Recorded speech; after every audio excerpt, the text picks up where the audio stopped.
Welcome to War Table Entertainment and Gaming Network. I am Caleb Ryan, and today is a really great day because it's Saturday, and what I'm really excited to talk about is another gaming investigations. But first, let's talk about my channel.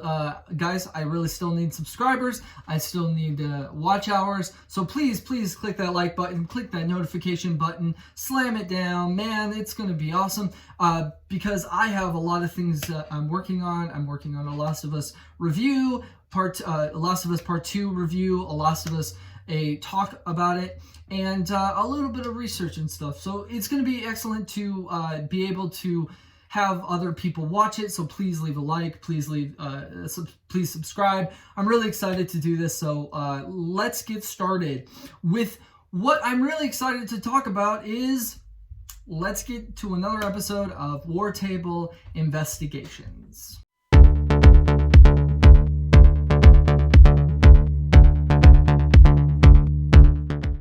Welcome to War Table Investigations, and we have two big things to talk about. First, there was the War Table, Avengers War Table, which was an awesome thing about the Avengers Marvel game made by Square Enix, made by Crystal Dynamics, and really excited to see. Was really excited to see more and all that stuff. So we're really excited to get into that first. Let's talk about Avengers. Marvel Avengers is looks like a Destiny-esque game where it has a story, but it also you can play with friends, and you play Black Widow, Iron Man, Thor, Hulk, and it looks like it's also going to be a game where it's going to be here's a story, but then we're getting into a lot in years to come. This looks like another service game, so it's really interesting to see that. So Avengers War Table came in and they talked about hero missions, they talked about Warzone missions, they talked about co-op, they talked a lot about the story, about like which was very interesting to see because A-Day, which you've seen in a lot of trailers, is A-Day where the Avengers messed up or something. A big explosion happened of Genesis, and the Genesis crystal or whatever went through San Francisco and created the Inhumans, which is an amazing topic because you can talk about Inhumans and their part in Marvel history. It was interesting to talk about that, but then it was also interesting for them to really get into the lore. So it was cool to see the Genesis. AIM is now part of the San Francisco area, but also part of taking over and saying that we don't need heroes, we can save them from themselves. And so AIM is in charge, and so they're making the Adaptoids, which another part of the Marvel history that you should look at. Type in Adaptoids in the Marvel encyclopedia, and it's a lot of good stories about AIM. AIM is huge because AIM is such a huge part that I really want in the Marvel Cinematic Universe. So it's interesting to see AIM be part of the big story in Avengers, Marvel Avengers. So it was interesting to also see AIM. And then they did announce that MODOK is going to be the big villain. But I don't think MODOK is the big villain because MODOK is such a character that it is an Avengers villain, but MODOK is usually that old that side mission before the big villain. So it's going to be interesting to see where are they going to go with this villain and MODOK. So MODOK is controlling things. So what we got into was, okay, finally we know about MODOK. We know about his first appearance in Tales of Suspense. We know about everything about that. So we get into the hero mission. So we talk about the Thor, and so Thor is a hero mission solo, and it was cool to see Thor in his Donald Blake volunteer uniform or whatever, because he's helping mortals and all of that stuff. So it's cool to see he's volunteering, and it's cool to see they have Donald Blake. So they're really getting into a lot of the lore of Marvel history and all that stuff. So it was really cool to see that. So then we get into the gameplay. Now the gameplay, I am okay with it right now because I think Thor would be fun, but it just seems same old, same old. But again, I believe in Crystal Dynamics. I believe in Square Enix. I believe in Crystal Dynamics. Two games that I loved is Tomb Raider, Rise of Tomb Raider, Shadow of Tomb Raider. They're all really good games. So it's interesting to see them go into more of the Avengers. So I'm excited to see what Thor's going to do. So Thor throws a hammer like everything, but Thor throws a hammer like the guy, like Kratos. And so it's interesting to see that the guy from the Kratos axe throwing is now in this Crystal Dynamics team, and he's making Thor's hammer fly. So it's interesting. There's skill points, there all of that stuff. It was cool to see, but it was a lot of just rock'em sock'em robots, a lot of adaptoids. I'm not really excited about that. I wish we could get villains. MODOK controlling machines kind of is not the greatest idea, I think, as a Marvel fan. I wish we could get into AIM. I wish AIM had their own super soldiers. I wish they had their Inhuman super soldiers. I think Inhumans would be a fun time for co-op. I thought, now this is just my thought, I thought that the Inhumans were going to be our players, that when we play in co-op, we could just be Iron Man in a way by playing an Inhuman. But who knows? What we'll see. But it was so cool to see the Rock'em Sock'em Robots. Cool to see the interaction with Hulk, the Nolan North, Troy Baker, Laura Bailey, all of those characters. Travis Willingham, which was really cool to see as Thor. He really is playing a different Thor than we saw in Thor Ragnarok or Thor things. I just feel like when you watch this, it doesn't seem fun, but I hope it's fun when you play it. I think the thing that really gets me is that I wish I could play this game because I would love to feel what it feels like. I want to see how Black Widow feels like. I want to see how Hulk feels like. I want to see how Thor feels like. I want to see my favorite Iron Man feel like. Because I think, and then Kamala Khan, which is really awesome to see Kamala Khan in there. But how does she play? How is this thing? Because when you bring in Kamala Khan, I mean, this is big. You bring in Kamala Khan, the one person that is very diverse, but also like very good character, very awesome character, very Spider-Man kind of character in the sense of she's a young girl seeing the Avengers. Like, this is one thing that I would get more into the story of, and it just seems like she might be just in the back burner sometimes, which I'm not excited about, because I think she's the best way to get us into an awesome look at the Avengers and see as our minds what the Avengers are like. So it's interesting to see what the War Table they talked about was after the hero mission, after Thor saved the day, brought the helicarrier up and crashing to the AIM building, which was funny.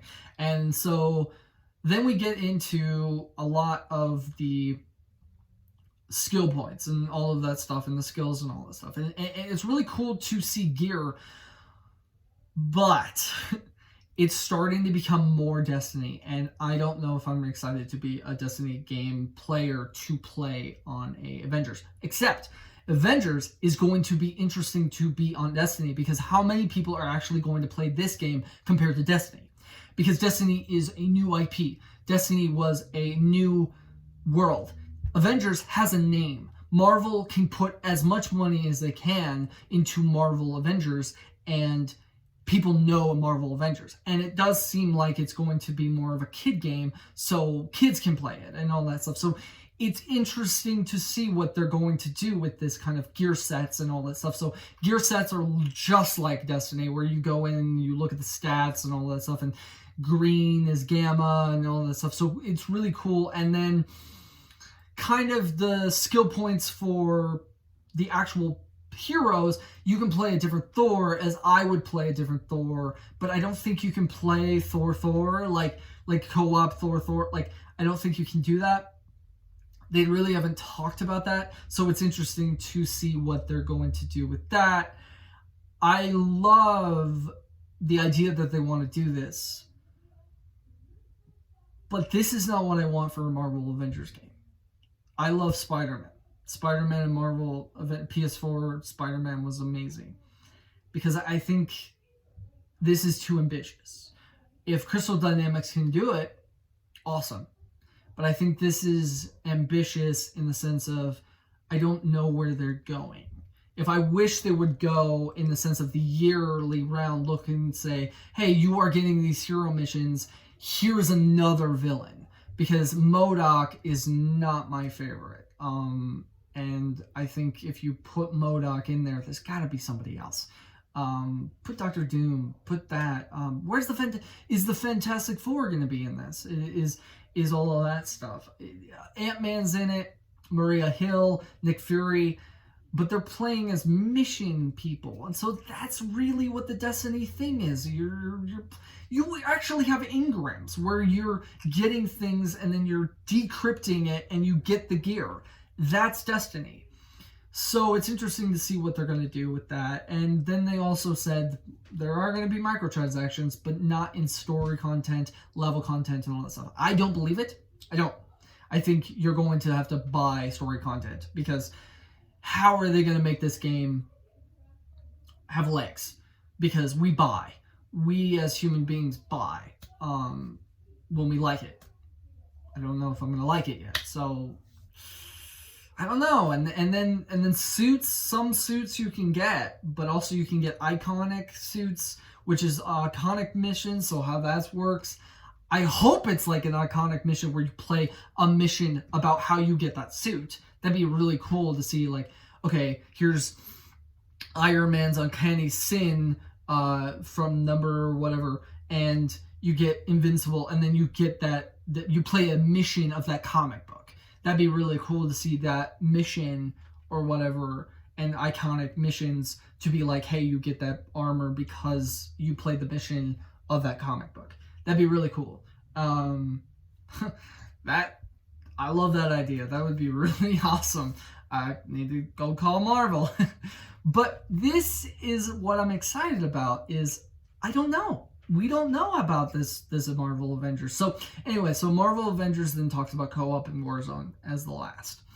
Now co-op, it seems like you can play solo and you can play AI characters, which is interesting. That means I can play solo and not play with characters. I would love to have a community, but who knows about that. I don't really play well with multiplayer. So then you get Warzone, and then you get co-op, and then it's all this stuff. It's interesting to see. I hope you watched the video. I hope you loved it. But that's my investigation here. My investigation here is that I don't know if this game is going to be good. I don't know if this game is going to be great. I think this game is going to be good, great. I don't know if you want to talk about ratings or whatever, but I'm worried about it. So that's my investigation. I am getting inside here and telling you, I don't know. And so I would love to hear your comments and concerns on the comment section. I love to hear from you. I will, if you have questions, please put a comment too, because I can put that question up in my next episode, and we can talk about this on the first part of the War Table investigation podcast. So now we're going to get into another one that I was really excited about. But first, let's talk about games in general. What I'm noticing about games is they want to get bigger. But should they? Now that's the question that I'm going to put up there, and that's the question you're going to answer, so we can talk about that. But that's the answer. What is games too much? Because we're getting into one of the most anticipated games, and one of my most anticipated games is Cyberpunk 2077. Now, CG Projekt Red made Witcher 3, and they made Witcher extraordinaire. It's amazing content and all this stuff. And CG Projekt Red really loves to make games. Cyberpunk 2077 is the most overwhelming game I've heard in anything I played.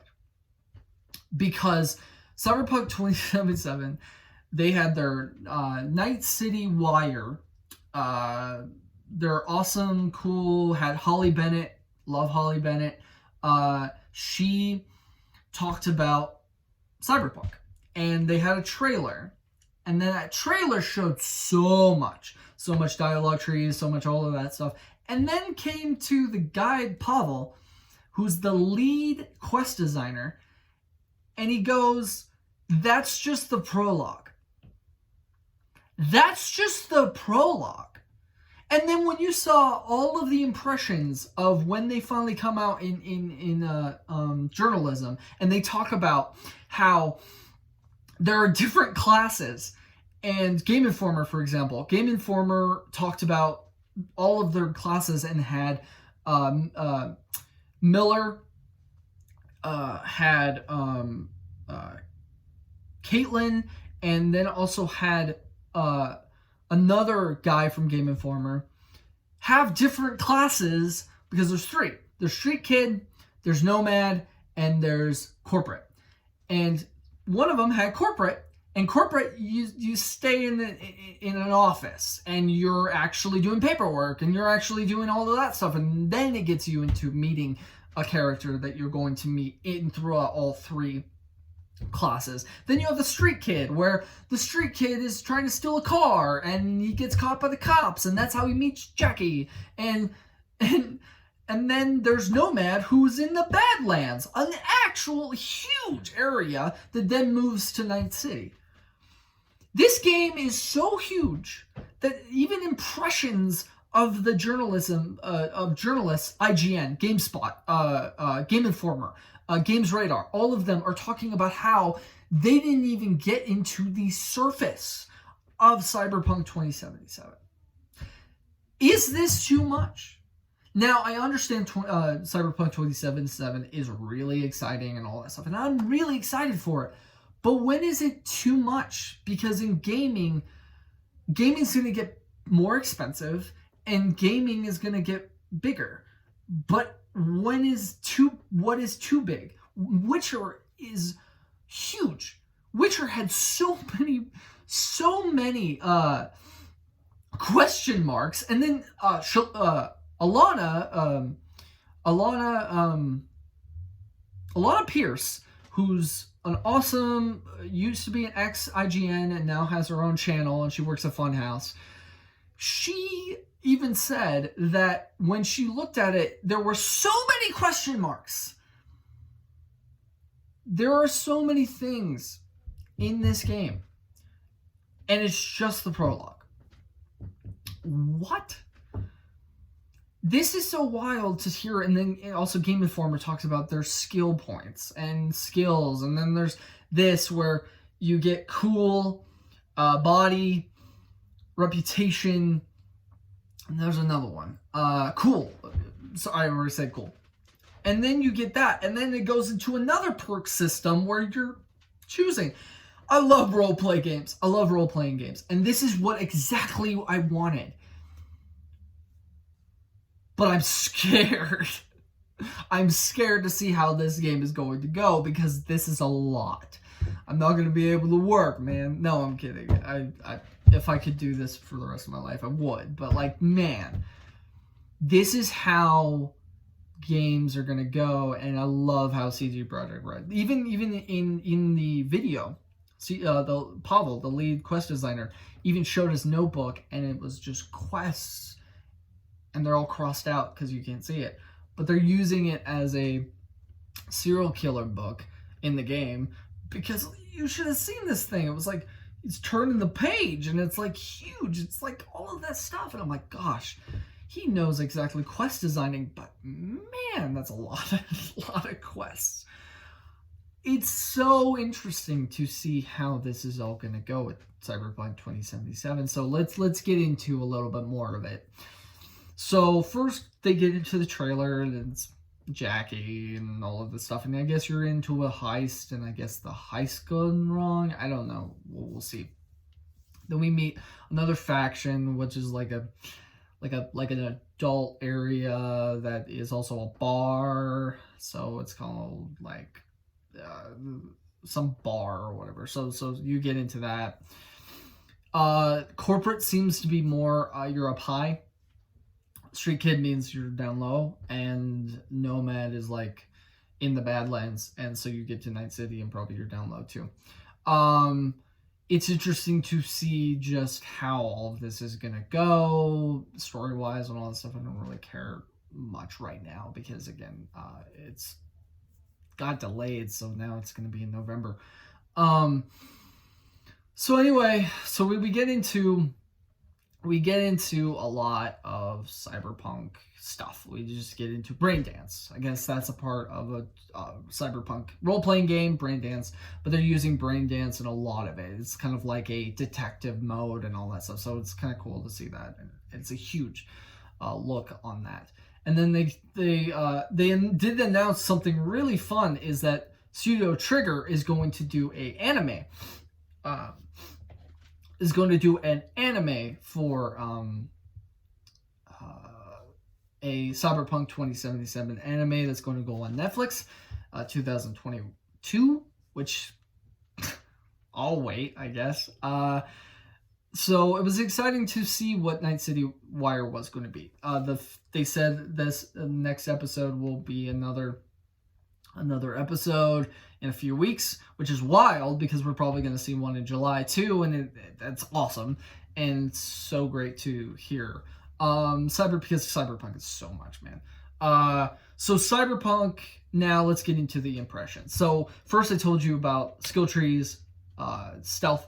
Well, let's talk about stealth. So a lot of them, IGN, Ryan McCaffrey, talked about he didn't even get into a lot of the gunplay because he was working on a lot of just really atmospheric areas, and so it's very atmospheric. So stealth, who knows about stealth and all that stuff. Again, Game Informer talked about stealth a little bit too, where you can hack and all that stuff. So it's interesting to see their impressions. It's hard to even tell you the impressions because just look it up.